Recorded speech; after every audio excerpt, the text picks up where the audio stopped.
నమస్తే మిత్రులారా, నేను మీ శ్రీనివాస్ చౌహాన్, అడ్వకేట్. మిత్రులారా, తల్లిదండ్రులు కుమారుడితో పాటుగా కుమార్తెల పైన కూడా భరణం కోరుతూ దావా వేయవచ్చా? అలా దావా వేయడానికి అవకాశం ఉంటుందా? సో మిత్రులారా, మన దేశంలో Hindu adoption and maintenance act 1956 అనే చట్టం అమల్లో ఉన్నది. ఈ చట్టం ఏం చెప్తుంది అంటే, అడాప్షన్ అంటే ఏంటి, ఏ అడాప్షన్ చెల్లుబాటు అవుతుంది, అడాప్షన్ని రద్దుపరచుకోవడానికి అవకాశం ఉందా, అదేవిధంగా మెయింటెనెన్స్ అంటే ఏంటి, ఎవరు మెయింటెనెన్స్ కోరవచ్చు, ఎవరు మెయింటెనెన్స్ చెల్లించాలి అనే అంశాలను Hindu adoption and maintenance act అనే చట్టం చెప్తుంది. క్రికాంత్ వర్సెస్ స్టేట్ ఆఫ్ గుజరాత్ అనే కేసులో సుప్రీంకోర్టు కూడా కుమార్తెలు భరణం ఇవ్వడానికి అవకాశం ఉందా లేదా అనే అంశం గురించి ప్రస్తావించింది.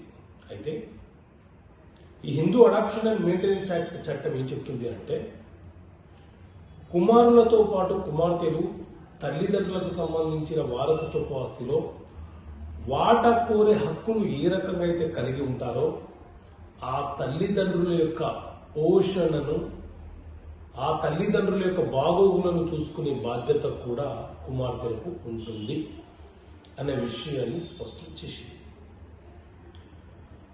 కొన్ని సందర్భాలలో తల్లిదండ్రులు కేవలం కుమారుల మీద మాత్రమే భరణం కోరుతూ కేసు ఫైల్ చేస్తుంటారు. అలా కాకుండా ఆ తల్లిదండ్రులు కుమార్తెల మీద కూడా భరణం కోరుతూ కేసు వేయవచ్చు.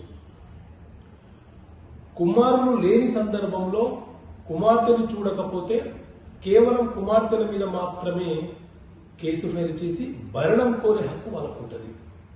సో ఎనీహౌ మొత్తానికి కుమారులతో పాటు కుమార్తెలు ఏ రకంగా అయితే ఆస్తిలో హక్కులను కలిగి ఉంటారో, బాధ్యతలను, భరణాన్ని పంచుకునే బాధ్యతలు కూడా కలిగి ఉంటారని చెప్పి ఈ చట్టం చాలా స్పష్టంగా వివరణ ఇస్తుంది. సుప్రీంకోర్టు కూడా ఇదే అంశాన్ని ప్రస్తావించింది.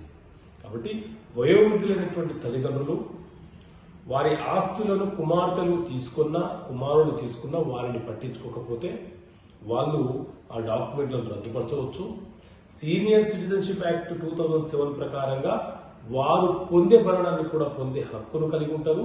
మెయింటెనెన్స్ కేసు కూడా వాళ్ళు వేసే హక్కును కలిగి ఉంటారు.